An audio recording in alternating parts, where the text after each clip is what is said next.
শাহ ৩ 1463-82 ছিল সফলতম শাসক। তার রাজত্বকালে প্রধানমন্ত্রী মাহমুদ গাওয়ান সমস্ত ক্ষমতা কক্ষিগত করে মুহম্মদ শাহ ৩-কে মৃত্যুদণ্ড দেন। মাহমুদ গাওয়ান কোনকান, গোয়া, ওড়িয়া, কাঞ্চি প্রভৃতি অঞ্চল দখল করেন। তবে রাজত্বকালে রাশিয়ান পর্যটক নিকিতিন বিদর ভ্রমণ করেন। মুহম্মদ শাহ ৩-এর পুত্র মাহমুদ শাহ 1482-1518 পরবর্তী শাসক নিযুক্ত হয়।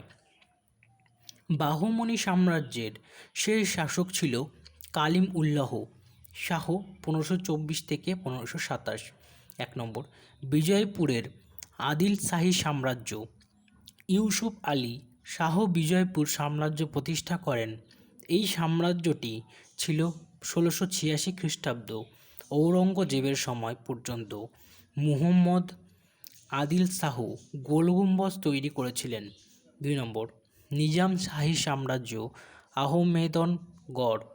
এই সাম্রাজ্যের প্রতিষ্ঠাতা ছিল মালিক আহমেদ। এই সাম্রাজ্যটিকে ছিল মোগল আমল 1636 খ্রিস্টাব্দ পর্যন্ত। এই সাম্রাজ্যের প্রধান কাণ্ডারি ছিল মালিক অম্বর 1548-1626। তিনি ছিলেন ইথিওপিয়ান। তিনি মালিক আহমেদের প্রধানমন্ত্রী হিসাবে এসেছিলেন। গুজরাতে তাদের সাম্রাজ্য বিস্তার করেছিলেন। এই সাম্রাজ্যের শেষ সম্রাট ছিল নিজাম শাহ। 1636 খ্রিস্টাব্দ মুঘলরা আহমেদনগর আক্রমণ করে এবং আহমেদনগর মোগল সাম্রাজ্যের অন্তর্ভুক্ত হয়। ৩ নম্বর, বেরার ইমাদ শাহী সাম্রাজ্য। এই সাম্রাজ্যের প্রতিষ্ঠাতা ছিল ফতেহ উল্লাহ ইমাদ শাহ। এই সাম্রাজ্য টিকেছিল 1574 খ্রিস্টাব্দ পর্যন্ত। পরবর্তীকালে আহমেদনগরের সঙ্গে মিশে যায়। ৪ নম্বর, গোলকোন্ডা কুতুব শাহী সাম্রাজ্য। এই সাম্রাজ্যের প্রতিষ্ঠাতা ছিল কুতুব শাহ। এই সাম্রাজ্যে টিকেছিল ঔরঙ্গজেবের রাজত্বকাল 1687 খ্রিস্টাব্দ পর্যন্ত। এই বংশের পঞ্চম সুলতান কুলি কুতুব শাহ হায়দ্রাবাদ শহর তৈরি করেন। এই সময়ে স্থাপিত শিল্প নিদর্শন বিখ্যাত। ৫ বিদারের বারিদ শাহী সাম্রাজ্য। এই সাম্রাজ্যের প্রতিষ্ঠাতা ছিলেন আমির আলী বারিদ। এই সাম্রাজ্য টিকেছিল 1619 খ্রিস্টাব্দ পর্যন্ত। মুঘল সাম্রাজ্য বাবর 1526-1530 খ্রিস্টাব্দ। তিনি ছিলেন পিতার দিকে তৈমুর লঙ্গের বংশধর, মাতা চেঙ্গিস খাঁর বংশধর। তারা ছিল চাগতাই তুর্কি জাতি এবং তারাই মুঘল নামে পরিচিত। তিনি ছিলেন ফরগনা আফগানিস্তান রাজের শাসনকর্তা। তিনি মাত্র তার পিতা উমর শেখ মির্জা মারা যাওয়ার পর মাত্র 12 বছর বয়সে তিনি সম্রাট হন। বাবরকে তার সততার জন্য কালান্ডার বলা হতো।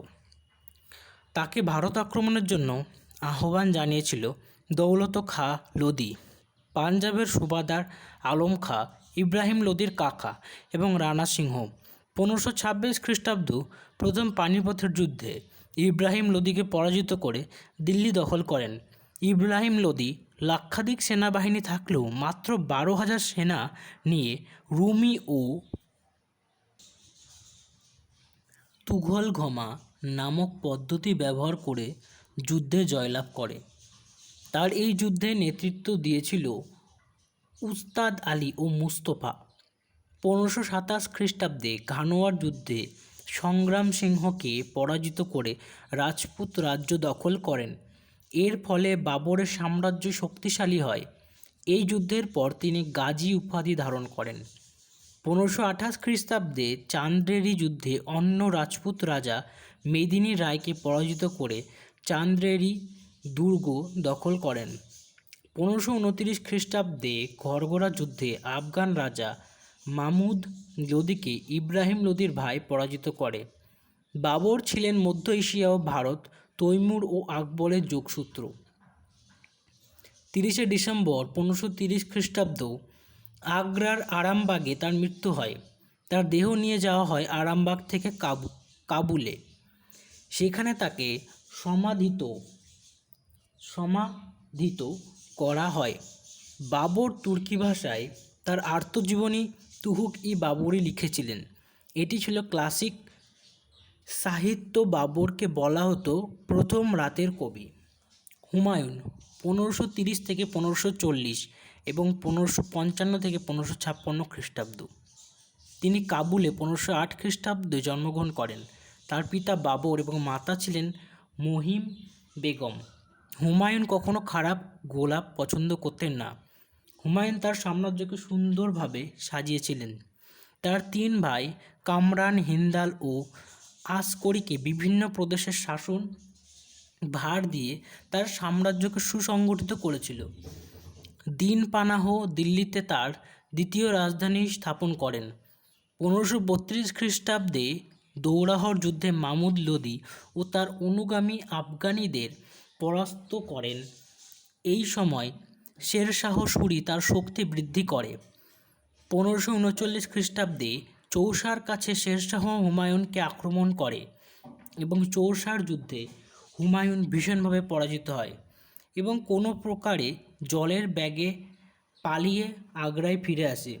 কিন্তু 1540 খ্রিস্টাব্দে কনৌজ বা বিলগ্রামোর যুদ্ধে হুমায়ুন শেরশাহের নিকট পরাজিত হয় এবং পারস্যে পালিয়ে যায়।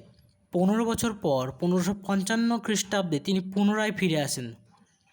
1545 খ্রিস্টাব্দে পারস্য সম্রাটের সহায়তায় কাবুল ও কান্দাহার জয় করেন। 1555 খ্রিস্টাব্দে তার দক্ষ সেনাপতি বৈরাম খাঁর সহায়তায় প্রথম লাহোর অধিকার করেন এবং ওই বছর 23 জুলাই সুর রাজা সিকান্দার সুরকে পরাজিত করে দিল্লি ও আগ্রা দখল করে মুঘল সাম্রাজ্যে পুনঃপ্রতিষ্ঠা করেন এবং সুর সাম্রাজ্যের পতন ঘটে। বৈরাম খাঁ ছিল হুমায়ুনের দক্ষ, বিচক্ষণ ও বাদ্য সহায়ক। তিনি ছিলেন ভারত জয়ের প্রকৃত সহায়ক। হুমায়ুন তাকে তার পরিবারের শ্রেষ্ঠ প্রদীপ বলে অভিহিত করেছিলেন। দিল্লি দখলের 7 মাস পর 1556 খ্রিস্টাব্দে পাঠাগারের সিঁড়ি দিয়ে পড়ে হুমায়ুনের মৃত্যু হয়। ঐতিহাসিক লেনপুল বলেছিলেন, হুমায়ুন জীবনকে সমস্যার মধ্যে ছুড়ে দেয় এবং সে নিজেই এটি থেকে মুক্ত করে। হুমায়ুন ঈশান-ই-কামিল প্রকৃত মানুষ উপাধি ধারণ করেন। হুমায়ুনের বোন গুলবদন বেগম বইমাত্রেও হুমায়ুন নামা লিখেছিলেন। আকবর 1556 থেকে 1605 খ্রিস্টাব্দ।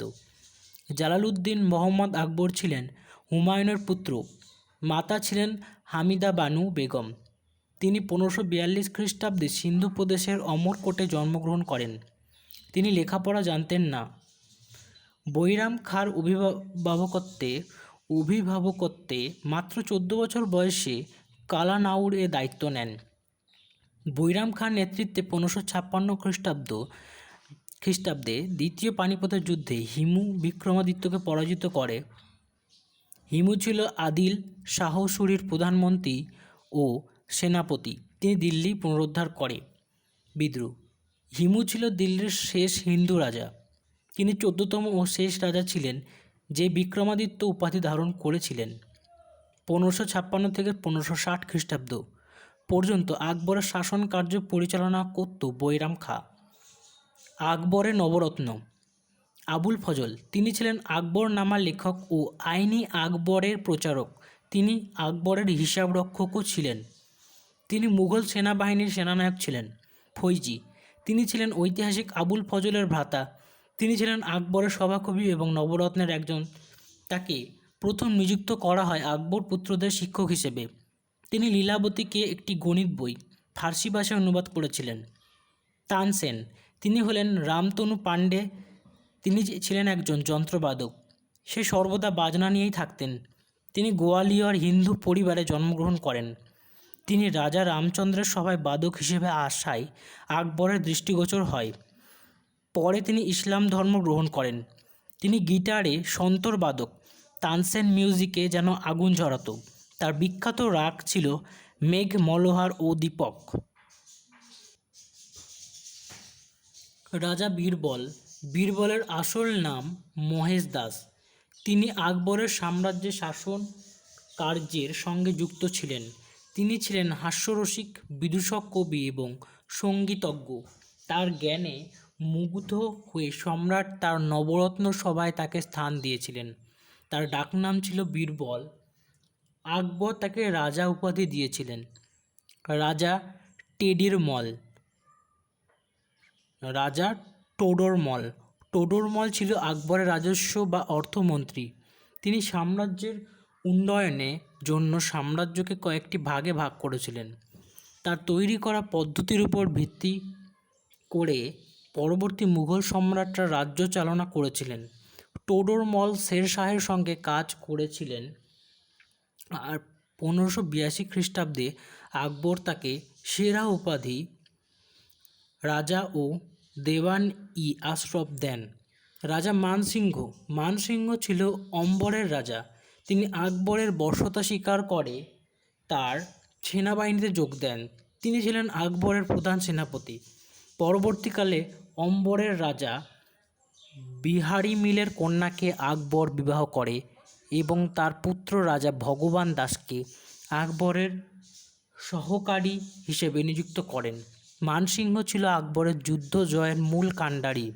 হলদিঘাটের যুদ্ধ, মেবার জয়, কাবুল অধিকার ও ওড়িশা জয়ের প্রধান ভূমিকায় ছিলেন মানসিংহ। আব্দুল রহিম খান ই খান্না। আব্দুল রহিম ছিলেন একজন কবি ও আকবরের সেনাপতিদের মধ্যে অন্যতম। তিনি ছিলেন বৈরাম খাঁর পুত্র। বৈরাম খাঁর মৃত্যুর পর তার বিধবা স্ত্রীকে আকবর তার দ্বিতীয় স্ত্রীরূপে গ্রহণ করেন এবং তার শিশুপুত্র আব্দুল রহিমকে আপন পুত্র স্নেহে পালন করেন। তিনি মুসলিম পরিবারে জন্মগ্রহণ করলেও ভগবান শ্রীকৃষ্ণে মুগ্ধ হয়েছিলেন। ফকির আজিয়াউদ্দিন, তিনি ছিলেন আকবরের মুখ্য উপদেষ্টা। মোল্লা দো পিরোজা, তিনি মুঘল সাম্রাজ্যের প্রধান উপদেষ্টা ছিলেন। আকবরের আমলে তার উপদেশ সবচেয়ে বেশি গুরুত্ব পেত। 1560 থেকে 1562 খ্রিস্টাব্দ পর্যন্ত তার সাম্রাজ্য যুদ্ধবিদ্যায় লিপ্ত ছিল। এই সময় তিনি ছোট থাকায় তার ধাত্রীমাতা মহামঙ্গা বা মামাঙ্গা ছায়াসঙ্গীর মতো থেকেছে এবং বৈরাম খাঁ শাসনভার পরিচালনা করত। 1562 খ্রিস্টাব্দে বৈরাম খাঁর মৃত্যু হয়। 1561 খ্রিস্টাব্দে তিনি মালব আক্রমণ করেন। 1561 থেকে 64 খ্রিস্টাব্দ পর্যন্ত এই যুদ্ধ চলে। মালবরাজ বাজ বাহাদুরকে পরাজিত করেন। এই সময় তার সেনাপতি ছিলেন আদম খান ও পীর মোহাম্মদ। 1564 খ্রিস্টাব্দে মধ্যপ্রদেশের গড় কাটাঙ্গা আক্রমণ করেন। এই সময় রাজা ছিলেন রানী দুর্গাবতী। তিনি চিতোরের শরণাপন্ন হয়, কিন্তু তিনি পরাজিত হন। আকবরের সম্পর্ক স্থাপনের পদ্ধতিতে রাজ্য জয় করেছিলেন। 1562 খ্রিস্টাব্দে তিনি অম্বর আক্রমণ করেন এবং রাজা বিহারীমল তার বশ্যতা স্বীকার করলে তিনি বিহারীমলের কন্যাকে বিবাহ করেন এবং বিহারীমলকে জয়পুরের শাসনকর্তা নিযুক্ত করেন।